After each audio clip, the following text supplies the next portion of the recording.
안녕하세요. 오늘의 데일리 뉴스레터에 오신 것을 환영합니다. 1. 한국에서의 훌륭한 경험. 2. 한국에 사는 이유 논란. 3. 한국 생산력, 미국 능가한다. 한번 진실을 알아봅시다. 한류를 타고 전 세계로 퍼져나가는 한국의 콘텐츠들은 이제 더 이상 새로운 물결에 머물지 않고 세계적인 현상으로 거듭나고 있습니다. 자연스럽게 한국 문화가 스며든 일상을 이제 외국인들도 어렵지 않게 체감하고 있다는데요. 눈을 뜨면서부터 잠들 때까지 음식, 음악, 영상, 화장품, 패션 등 다양한 부분에서 한국을 느끼고 있다는 것이죠. 특히 일상생활과 밀접하게 관련이 되어 있는데요. 최신 한국 관광 트렌드 역시 K 콘텐츠에 민감하게 반응하고 있습니다.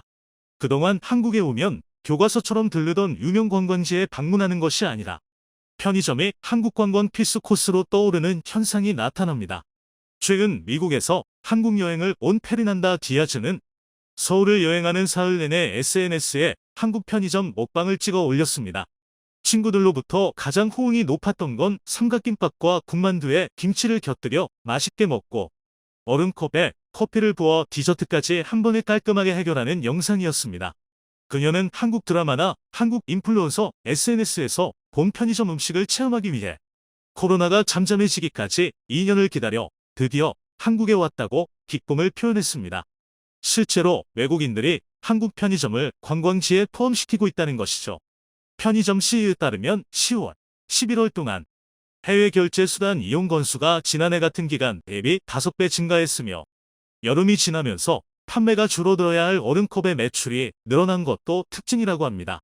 콘텐츠 중심으로 여행 수요가 바뀌면서 이전까지 명동에 집중됐던 관광객들이 성수동 카페거리와 청담동 등 서울 각지로 분산되고 뮤직비디오가 촬영된 지방으로도 확대되고 있습니다.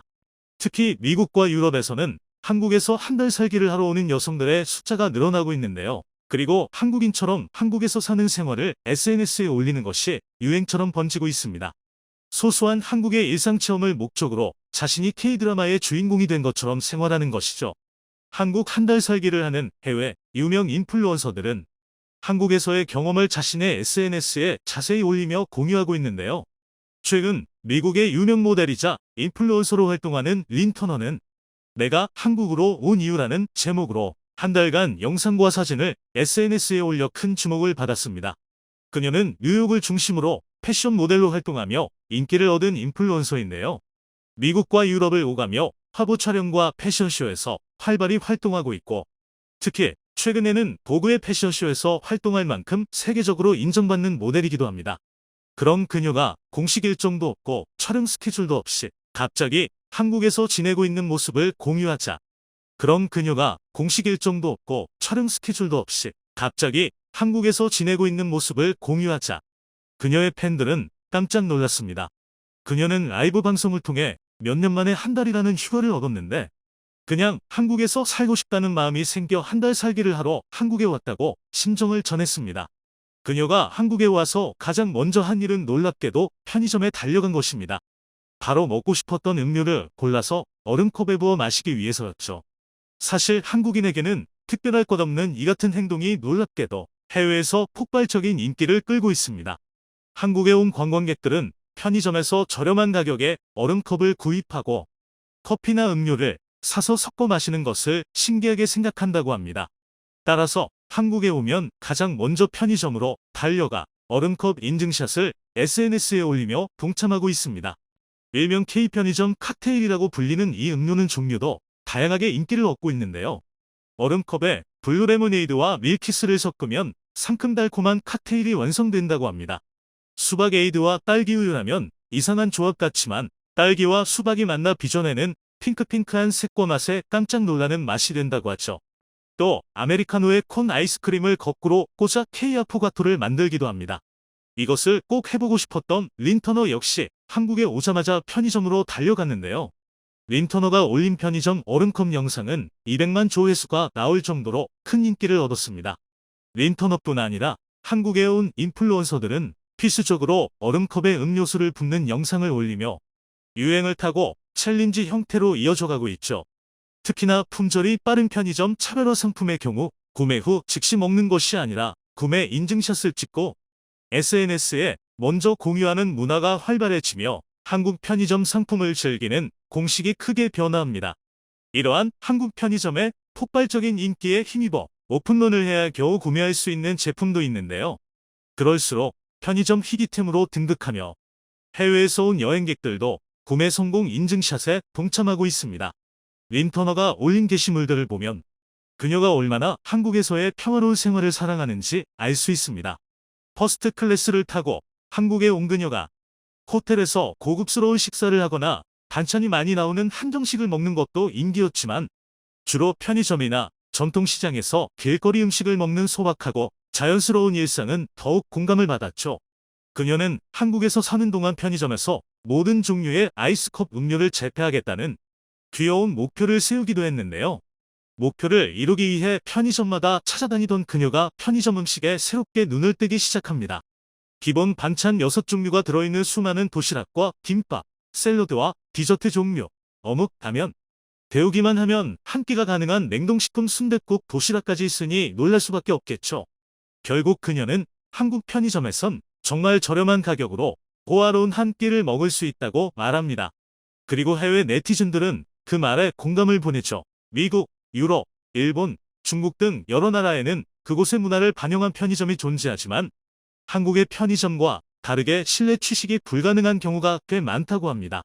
편의점에 전자레인지와 온수기가 있다 하더라도 우리나라처럼 식탁과 의자가 갖춰져 있어 간단한 음식이라도 편안하게 식사를 할 수 있는 공간을 제공하는 곳이 거의 없다는 것이죠. 실제로 처음 한국 편의점에 방문한 외국인들은 식당에 온 기분이라고 말하곤 하는데요. 즉석에서 썰어 판매하는 오징어회도 있다고 합니다. 서울 강남 삼성동에는 간판이 없으면 편의점인지 알 수 없을 정도로 세련된 인테리어를 갖춘 편의점도 있는데요. 점포 안팎에는 근사한 노천 카페 분위기로 음식을 먹을 수 있는 공간이 갖춰져 있고 외투나 재킷 등의 옷을 살균, 건조할 수 있는 의료관리 기기도 설치되어 있다고 합니다. 해외의 허름하다 못해 무시무시한 편의점과 한국 편의점을 비교해보면 빠져들 수밖에 없겠죠. 해외 관광객들은 한국 편의점의 군고구마에도 푹 빠졌습니다. 우리나라 고구마는 촉촉하고 맛있기로 유명한데요. 편의점에서 노릇노릇하게 구워 파는 군고구마는 특히 젊은 외국 여성들에게 인기를 얻고 있다고 합니다. 림터너가 편의점에서 군고구마를 먹는 영상 또한 폭발적인 반응을 일으켰습니다. 한국의 고구마가 정말 그리워요. 미국 고구마는 맛이 없어서 설탕을 많이 넣어야 먹을 수 있어요. 놀라운 건 그녀가 한밤중에 혼자 편의점에서 고구마를 먹고 있다는 겁니다. 한국에서 가장 놀라운 건 저거죠. 정말 고맙습니다. 나도 한국 살기를 하고 싶어요. 그녀의 영상을 보면서 이번 겨울에 가기로 결심했어요. 혼자 한밤중에 고구마를 사 먹는 특별한 경험은 한국이라서 가능한 거야. 많은 댓글에서 알 수 있듯이 외국인들은 편의점에서 맛있는 음식을 먹는 것뿐만 아니라 늦은 시간에 편의점에 간 것에 더 놀라는 반응이었습니다.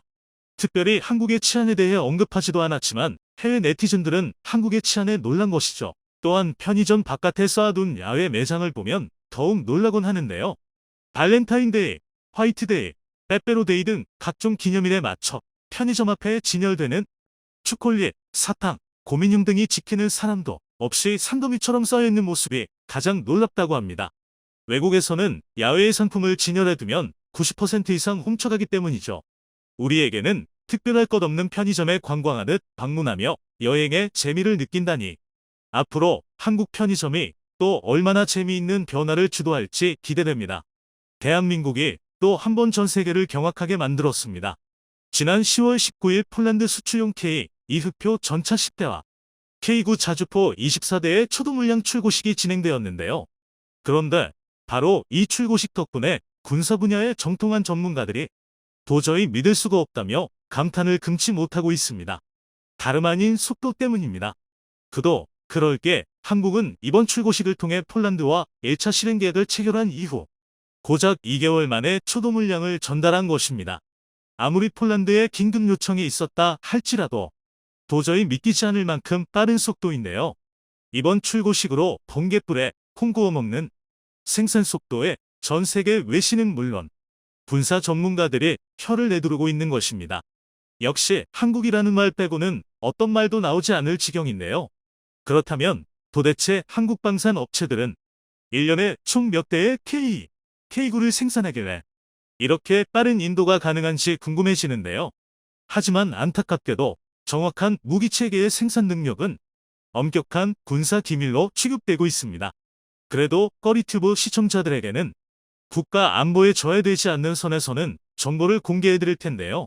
지금까지 한국이 보여준 양산 능력을 기반으로 이를 바탕으로 K2는 1년에 100에서 150대, K9는 약 80대 정도 생산 가능할 것으로 전문가들은 보고 있습니다. 이 정도 물량은 전 세계 방산 무기 회사들이 봤을 때는 당황스러울 정도로 많은 양인데요. 이뿐만 아니라 폴란드 수출이 결정된 FA50의 생산 속도는 고정익동의 2개 생산 라인을 모두 가동하면 매달 타 50을 최대 5대까지 생산할 수 있다라고 카이 관계자가 밝히기도 했는데요. 즉 FA50의 기본 모델인 타 50을 1년에 최대 60대까지 생산할 수 있다는 의미로 FA50의 생산량 또한 이와 엇비슷함을 알 수 있습니다. 이 정도면 왜 세계 각국의 외신들과 군사 관계자들이 경악할 수밖에 없는지 알 수 있습니다. 하지만 무기체계 생산 능력에 대한 지식이 없으신 분들이 보기에는 이 수준이 얼마나 대단한 수치인지 모르실 수도 있습니다. 그래서 준비했습니다. 오늘은 전 세계 방산무기 시장에서 최근 한국이 주목받는 이유에 대해서 알려드리겠습니다. 아무리 구매자가 한정적인 분야라 하더라도 1년에 100대 안팎의 제품밖에 생산하지 않는다는 건 그다지 대단해 보이지 않을 수도 있습니다. 하지만 온갖 첨단 기술이 접목된 무기체계의 생산은 생각하는 것만큼 쉬운 일이 아닙니다. 일례로 현역으로 운용 중인 전투기 중 가장 많이 팔린 전투기인 미국의 F-16은 한 달에 4대까지 생산이 가능하다고 주장하고 있지만 정작 실생산은 걸핏하면 지연되기 일쑤입니다. 실제로 2019년에 25대의 F-16 도입 계약을 체결한 모로코는 2027년에나 실기체를 인도받을 수 있다고 통보받았습니다. 마찬가지로 같은 해에 16대를 발주한 바레인은 5년 뒤인 2024년에나 F-16을 인도받을 수 있는데요. 한국이 폴란드와 맺은 총 48대의 FA50 계약 중 12대를 2023년까지 인도하기로 합의한 것과 비교하면 굉장히 느린 속도입니다. 더군다나 폴란드가 지금 사양의 FA50을 도입하기로 결정한 게 아니라 블록 24형인 FA50P를 인수하기로 결정한 걸 고려하면 더욱 생산 능력의 격차가 커집니다. 하지만 이는 비단 미국의 생산 능력이 떨어지는 게 아닙니다. 다만 한국이 유독 빠른 건데요. 한국이 아닌 다른 나라와 비교하면 오히려 미국의 생산 능력은 상당히 준수한 편입니다. 이를 보여주는 대표적인 사례도 있는데요. 지난 2007년 사우디아라비아는 유럽연합과 유로파이터 타이푼 72대 도입 계약을 체결했지만 정작 인도가 완료된 건 10년이나 지난 2017년이었습니다. 심지어 한번 유로파이터 타이푼 도입 계약을 체결했던 스웨덴이 인도가 너무 오래 걸리자 아예 계약을 취소해버리는 초유의 사태가 벌어지기도 했습니다. 이런 사례들을 생각하면 한국의 전투기 생산 능력이 얼마나 압도적인지 감이 오실 텐데요. 하지만 기갑 장비로 시선을 돌리면 사정은 더욱 심각합니다. 단적인 예로 일본은 2012년 자체 개발한 최신의 3.5세대 전차인 십식 전차의 제식화를 발표했습니다. 그런데 문제가 생겼습니다. 화려하게 막은 열었지만 일본 정부가 생각한 것 이상으로 일본 방산업체는 심각하게 몰락했습니다. 당시 일본 방산업체들의 비참한 생산 능력으로 십식 전차는 계속해서 도입이 지연되었고 결국 2014년 초반이 되어서야 비로소 일선 무대에 배치가 완료되었습니다. 그것도 한국처럼 수백 대의 전차를 양산한 게 아니라 고작 53대의 전차를 배치하는데 2년이 넘는 시간이 소요된 것입니다. 보통 무기체계의 생산 능력은 초도 물량 양산에서 최대로 발휘된다는 걸 생각하면 어이없어질 정도로 오래 걸린 건데요. 그러나 일본의 추태는 여기서 끝이 아닙니다. 이후 일본은 기갑전력의 최신화를 위해 2023년까지 총 123대의 십식 전차를 생산하기로 계획했지만 정작 지금까지 양산된 건 99대가 전부입니다. 이는 십식 전차가 한 달에 1대꼴로 제작되기 때문인데요. 그런데 여기서 더욱 황당한 건 무기 수출 실적 제로인 일본은 오로지 자위 대만을 위한 전차를 생산하는데도 불구하고 한국과는 비교도 할 수 없을 정도로 오랜 시간이 걸린 것입니다. 오죽하면 이처럼 한국과의 격차가 말도 안 되는 수준으로 벌어지자 질투심에 눈이 먼 일본군 전문가들은 한국의 생산 능력이 과장되었다고 주장하기도 하는데요. 그도 그럴 게 이런 수치는 자신들도 머리털 나고 처음 겪는 경험이기 때문입니다. 한국과 폴란드의 방산 수출 내역을 보면 FA50 경공격기 개량형 총 48대 중 12대를 2023년까지 인도, K2 흑표 전차 총 980대 중 180대를 2025년까지 인도, 그리고 K9 자주포 총 648대 중 212대를 2026년까지 인도, K239 청무 288대를 2023년부터 인도입니다. 확실히 국가의 모든 제조 역량을 총동원하는 전시 상황이 아니고서야 평시 상황에 이 정도의 물량을 생산한다는 건 대한민국을 제외하면 다른 나라들은 불가능에 가까운 일입니다. 하지만 애초에 폴란드가 자국의 무기체계를 송두리째 바꿔버리는데 대한민국을 선택한 이유가 바로 전 세계에서 한국이 자신들의 요구를 충족시켜 줄 수 있었기 때문입니다. 그런데 한국이 이처럼 빠른 생산 역량을 갖춘 이유에는 그럴 만한 이유가 있어서인데요. 사실 국내 대부분의 기업체들은 국가 수익의 상당 부분을 수출에 의존하고 있습니다. 그래서 한국은 납품 기한 준수에 집착에 가까울 정도로 민감하게 대응하고 있습니다. 오죽하면 필리핀과의 FA50 도입 사업에서는 납품 기한을 지키기 위해 아예 한국에서부터 전투기를 몰고 가 납기일에 맞춰 직접 전달하기까지 했는데요. 전투기 인도는 분할한 기체를 대형 수송기에 싣고 가 현지에서 조립하여 전달하기도 하지만 한국은 이 시간마저 절약하기 위해 한국에서 조립을 완료하고 직접 전달하는 방식인 페리 비행을 선택한 것입니다. 이런 노력 덕에 한국은 당초 목표보다 2개월이나 빨리 FA50의 납기를 끝마칠 수 있었는데요. 이뿐만이 아닙니다. 인도에 K9를 수출할 때는 현지에 생산 공장을 세워서 2018년 8월부터 2021년 2월까지 3년이 안 되는 시간 동안 기존 일정보다 빠르게 출고를 끝내버렸는데요. 인도의 K9 도입 분량이 무려 100대에 달한다는 걸 감안하면 실로 번개와 같은 속도입니다. 왜 K9의 수출명을 썬더라고 지었는지 납득이 가는 부분인데요. 그래서 우리 국민들이 생각하는 것 이상으로 한국산 방산 무기는 전 세계적으로 두터운 신뢰를 입증받고 있습니다. 심지어 폴란드 생산 물량은 없던 생산 라인까지 추가로 건설하면서 납품 기한을 맞추려고 추진 중인데요. 즉 현대의 대한민국은 세계 방산 시장에서 기적 같은 신화를 써 내려가고 있습니다. 그런데 여기서 더 놀라운 것은 아직 한국은 비장의 무기 카드가 남아있다는 것입니다. 바로 제조공법 혁신을 통한 생산공정 자동화입니다. 일반적으로 현대의 무기 체계는 첨단 기술이 집약되는 만큼 상당 부분에서 수작업으로 제작이 이루어집니다. 구매자가 한정적이라 생산 라인이 부족한 탓도 있지만 역설적이게도 이런 수작업에 따라 무기체계의 생산 속도나 품질을 저해하는 요인으로도 자리 잡고 있는데요. 미국이나 유럽 같은 선진국들에 비해 맨땅에서 생산 설비부터 마련해야 하는 후발주자 국가들이 방산 시장에서 경쟁력이 떨어지는 것도 이런 이유에서입니다. 즉, 많은 나라에 수출하지 못하고 생산하지 못하면 그만큼 기술력은 뒤떨어질 수밖에 없습니다. 그런데 우리 대한민국은 달랐습니다. 또 바로 이 점에서 한국은 차별점을 만들었는데요. 무기체계 생산에 투입되는 절대적인 시간을 줄여서 가격과 성능 양쪽에서 경쟁력을 확보하기 위해 로봇 등을 활용한 생산 공정의 자동화와 정밀화를 시도한 것입니다. 그리고 이 도전은 현재 대한민국의 방산 신화라는 결과로 여실히 드러났습니다. 대표적으로 FA50, KF21 등을 생산하는 카이의 경우 항공기 날개를 생산하는 공장에 사물 인터넷과 가상 물리 시스템을 적용해서 제조 공정의 모든 단계가 자율적으로 운영되는 스마트 팩토리를 만들었습니다.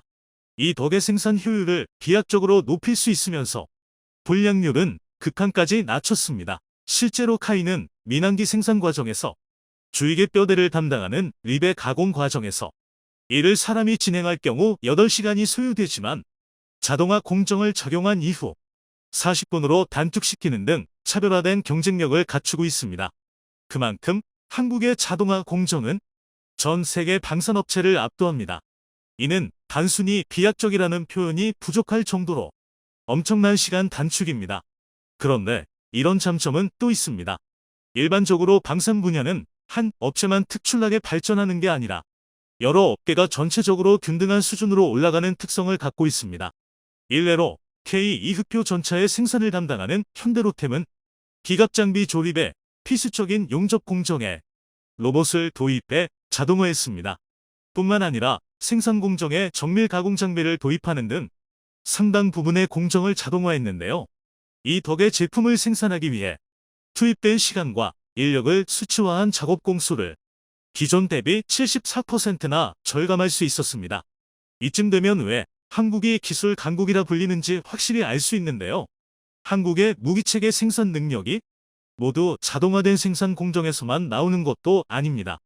바로 한국 기술진들의 제조 능력 자체가 이미 주변국들과 차원이 다릅니다. 그 대표격인 게 대한민국 정비 능력의 상징인 육군종합 정비창인데요. 한국에서 내로라 하는 능력의 기술직 공무원들이 주축을 이룬 육군종합 정비창은 우리 군에서 사용하는 모든 지상 장비의 최종 정비와 재생을 담당하는 부대입니다. 이름 때문에 정비만 담당한다고 오해하는 경우가 많지만 육군종합 정비창의 진짜 능력은 재생에 있습니다.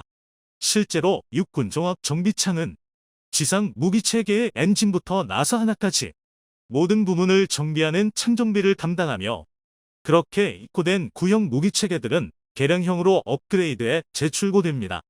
즉 K1 전차가 육군종합 정비창에 한번 들어가면 K1A1이나 K1E1으로 재탄생하는 것입니다. 오죽하면 육군종합 정비창에서 창정비를 끝낸 무기체계는 이전 등록이 말소되고 새로운 장비로 신규 등록될 정도인데요. 이 덕에 폴란드 방산 수출에 동원되는 K2나 K9도 육군종합 정비창에서 창정비를 받으면 새 제품과 동급으로 수출될 수 있습니다. 한마디로 중고 무기임에도 불구하고 한국인의 기술력 하나만으로 완전한 새 무기로 인정받는 것입니다. 영삼에 처음에서 말씀드린 폴란드에 수출되는 K9 초도 물량이 바로 이 창정비를 끝마친 새 무기입니다. 이는 전 세계에서 대한민국의 정비 능력을 얼마나 우수하게 생각하는지 엿볼 수 있는 대목인데요. 그러나 이러한 사실들 때문에 안타깝게도 국내 일각에서 폴란드 방산 수출에 대해 잘못된 오해가 번지고 있습니다. 바로 우리 군에서 사용할 무기체계들이 이렇게 폴란드에 우선 인도된다면 대한민국의 안보에 심각한 전력 공백이 생기는 것 아니냐는 것입니다. 그러나 이런 우려와 다르게 폴란드 방산 수출은 결국 대한민국에게 장기적 이득을 안겨줄 것입니다. 이를 가장 잘 보여주는 게 막대한 폴란드 수출 덕분에 그동안 한정되어 있던 생산 라인이 크게 늘었다는 점입니다. 그리고 이 덕에 가뜩이나 압도적이었던 대한민국의 무기체계 생산 능력이 더욱 발전할 수 있게 됐습니다. 이는 당연히 평시 생산에도 엄청난 도움이 되겠지만 전시를 대비해서도 반드시 필요한 능력입니다. 하지만 그동안은 예산 문제로 불가능했던 게 현실입니다. 그런데 이번 폴란드 수출 덕분에 생산 라인을 거저 늘릴 수 있었고 이와 더불어 막대한 수출 흑자로 기존 무기체계를 개량할 예산까지 얻었으니 그야말로 일석이조의 끝판왕이라 할 수 있습니다. 영상이 도움이 되셨다면 구독과 좋아요 부탁드리며 오늘도 감사합니다. 최고로 멋진 하루 보내시길 바랄게요.